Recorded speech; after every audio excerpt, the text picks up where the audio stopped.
অমাবস্যা তিথিতে মন্দিরে পুজো দিতে না পারার জেরে ধুন্ধুমার কাণ্ড বাঁধল উত্তর কলকাতার আমহা স্ট্রিটে। জানা যায় আমহা স্ট্রিটের কার্তিক ঘোষ লেনের শ্যামাসুন্দরী কালী মন্দিরে মায়ের পুজো দেওয়ার জন্য রবিবার সকাল থেকে ভিড় জমিয়েছিলেন বহু পুণ্যার্থী। অভিযোগ, সন্ধে 6টা বাজতেই মন্দিরের দরজা বন্ধ করে দেয় কর্তৃপক্ষ। এরপরেই ক্ষোভে ফেটে পড়েন পুণ্যার্থীরা। মন্দিরের বাইরে দাঁড়িয়ে বিক্ষোভ দেখাতে থাকেন তারা। এ নিয়ে মন্দির কর্তৃপক্ষের সঙ্গে বচসা বাঁধে পুণ্যার্থীদের। পরিস্থিতি উত্তপ্ত হয়ে উঠলে মন্দির কর্তৃপক্ষের তরফে খবর দেওয়া হয় আমহা স্ট্রিট থানায়। পুলিশ ঘটনাস্থলে পৌঁছায় ভক্তদের বোঝানোর চেষ্টা করলেও কোনো ফল হয়নি। এ নিয়ে ভক্তদের সঙ্গে বচসা বাঁধে পুলিশের, যা পরে হাতাহাতির আকার নেয়। পরিস্থিতি নিয়ন্ত্রণে আনতে লাঠিচার্জ করে পুলিশ, যার জেরে রণক্ষেত্র চেহারা নেয় গোটা এলাকা। ঘটনায় জখম হন বেশ কয়েকজন ভক্ত। এদিকে গার্ডরেল দিয়ে ভক্তদের আটকানোরও চেষ্টা করা হয়।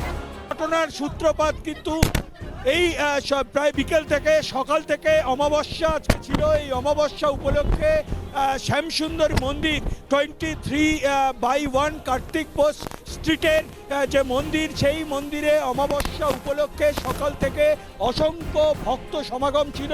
বিকেল যতই গড়াতে থাকে ভক্তদের ভিড় বাড়তে থাকে।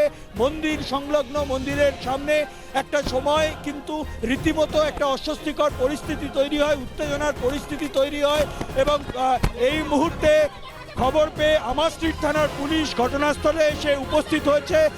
পুলিশ কিন্তু জনতাকে সরিয়ে দেওয়ার চেষ্টা করছে। অভিযোগ, ঘটনাস্থল থেকে বেশ কয়েকজনকে আটক করেছে আমহা স্ট্রিট থানার পুলিশ। রাস্তাতেই ছড়িয়ে ছিটিয়ে পড়ে থাকতে দেখা যায় জুতো, মিষ্টি, ধূপকাঠি ইত্যাদি। গোটা ঘটনায় পুলিশের উপর একরাশ ক্ষোভ উগরে দিয়েছেন ভক্তরা। মেয়েদের জামা ছিঁড়ে দেওয়া হচ্ছে, মেয়েদেরকে মেরে মাথা ফাটিয়ে দিচ্ছে। এখন মিডিয়ার জন্য প্রশাসনের মুখটা দেখুন, কিছু জানে না। ওদিকে ঘোরান, ক্যামেরা ঘোরান, ওদিকে ওদের মুখটা দেখুন। আমাদের অপরাধ, আমরা এখানে দর্শকদের কথা হচ্ছে। যখন ছেলেদের উপর লাঠিচার্জ শুরু হলো, 3টার সময় থেকে লাঠিচার্জ শুরু হয়েছে। তারপরে আমরা মেয়েরা যখন ছেলেদের সামনে গিয়ে দাঁড়াই যে ছেলেদের উপর কেন লাঠিচার্জ করা হচ্ছে, যে মেয়েদের উপর হয়তো লাঠিচার্জ করবে না, যখন মেয়েরা গিয়ে দাঁড়ায় তখন মেয়ে পুলিশ আনানো হয়। মেয়ে পুলিশ এসে এই যে আমার জামা ছিঁড়ে দিয়েছে। আমি তো একটা মেয়ে আর আমার যে হুকটা বাস্ট পয়েন্টের হুক, এটা মেয়ের আমার জামার বাস্ট পয়েন্টের হুক ছিঁড়ে দিয়েছে। হয়েছিল অবশ্যই প্রায় 200 লোকের ক্যাপাসিটি, আপনি ঢোকাচ্ছেন 20,000 লোক সোশ্যাল মিডিয়া প্রমোশন করে, তাহলে পয়সাটা তো ব্যবসা চলছে না, ধর্মের জায়গায় ব্যবসা চলছে।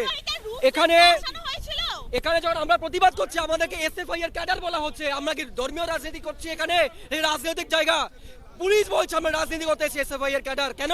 ভক্তদের অভিযোগ, রাত 12টা পর্যন্ত মন্দির খোলা রাখা হবে বলে সামাজিক মাধ্যমে জানানো হয়েছিল। তাহলে কেন আচমকা মন্দিরের দরজা বন্ধ করা হলো? এটাই জানতে চাই। কমিটি বলেছে 12টা পর্যন্ত মন্দির খোলা।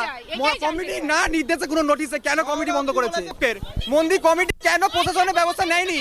আমাদের শুধু এইটুকু জিজ্ঞাসাবাদ, আমরা যে মালাটা মায়ের জন্য এনেছি সেটা শেষমেশ মাকে পড়াতে পারবো, কলকাতা পুলিশকে পড়াতে পারবো না আইন ব্যবস্থাকে পড়াতে পারবো, নাকি কমিটির মেম্বারকে পড়াবো? সেটা আমাকে কমিটি বলিয়ে দিক। এলাকায় উত্তেজনা থাকায় মন্দিরের সামনে প্রচুর পুলিশ এবং র্যাফ মোতায়েন করা হয়েছে। স্বভাবতই প্রশ্ন উঠছে যে মন্দিরে পুজো দেওয়াকে কেন্দ্র করে কেন এই বিশৃঙ্খল পরিস্থিতি তৈরি হয়? এর দায় কার? প্রশ্ন ওয়াকিবহাল মহলে।